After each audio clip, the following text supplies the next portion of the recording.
Assalamualaikum warahmatullahi wabarakatuh. Selamat pagi anak-anak. Bagaimana kabarnya hari ini?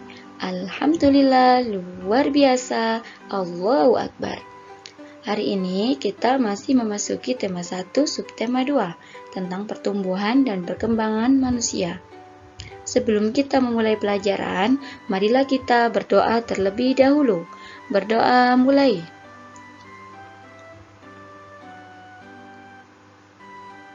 Selesai. Nah, bagaimana anak-anak setelah melakukan wawancara kemarin kepada orang tua kalian? Anak-anak sudah tahu belum mengenai berat dan tinggi badan kalian sejak lahir hingga masuk TK? Tahukah kamu mengapa tinggi dan berat kita berubah? Perubahan tinggi badan, berat badan, kemampuan berjalan dan berbicara itu dipengaruhi oleh pertumbuhan dan perkembangan yang terjadi dalam diri manusia.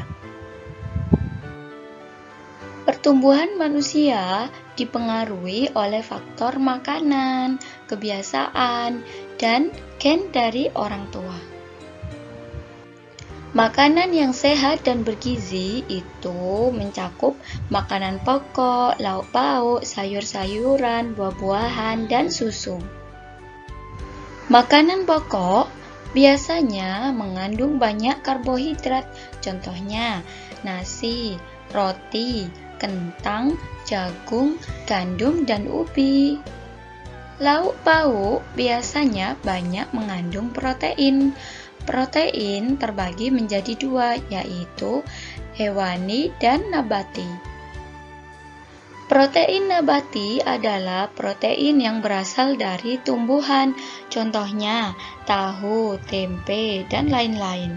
Untuk protein hewani adalah protein yang berasal dari hewan, contohnya daging, telur, ikan, dan lain-lain. Sayur-mayur biasanya banyak mengandung vitamin, contohnya wortel, bayam, buncis, dan lain-lain. Buah-buahan biasanya banyak mengandung vitamin, contohnya jeruk, pisang, apel, dan lain-lain. Susu merupakan bahan pangan yang paling lengkap kandungan gizinya. Dalam susu terdapat kandungan mineral, protein, lemak, dan lain-lain. Perkembangan.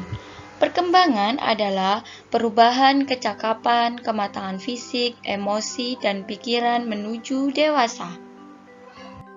Contoh perkembangan yaitu saat kamu masih bayi, kamu hanya digendong oleh orang tuamu. Tetapi seiring perkembangan fisik, kamu bisa merangkak, berjalan, dan lain-lain. Berikut ini fase pertumbuhan dan perkembangan manusia, yaitu mulai dari bayi, anak-anak, remaja, hingga dewasa. Selanjutnya, kita akan belajar menghargai keberagaman.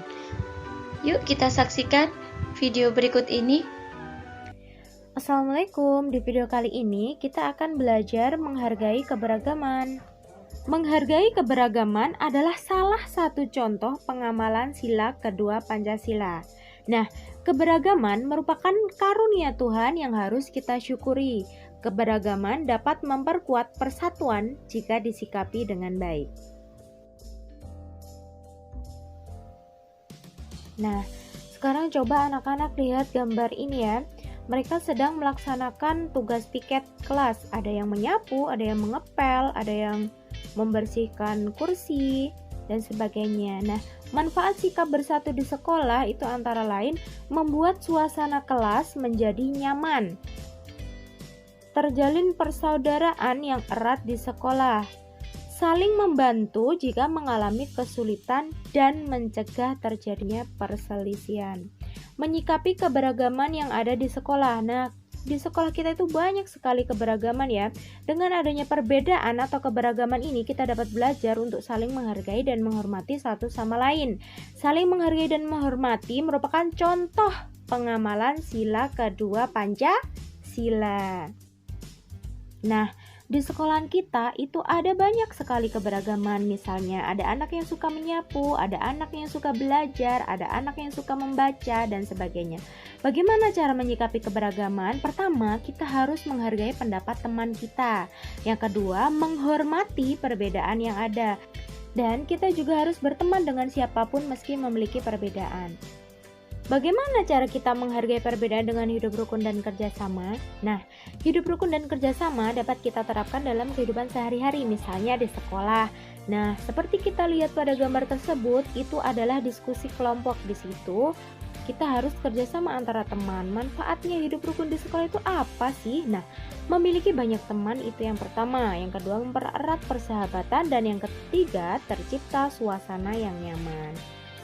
Dengan bekerja sama, kita akan memperoleh beberapa manfaat. Yang pertama, pekerjaan menjadi cepat selesai. Yang kedua, pekerjaan terasa lebih ringan dan memperkuat persatuan dan kesatuan. Semangat belajar, jaga kesehatan ya. Jangan lupa disiplin dalam beribadah dan selalu membantu orang tua. Terima kasih. Nah, sekarang tugas kalian adalah mengerjakan LKS halaman 46 sampai 48. Selamat mengerjakan. Wassalamualaikum warahmatullahi wabarakatuh.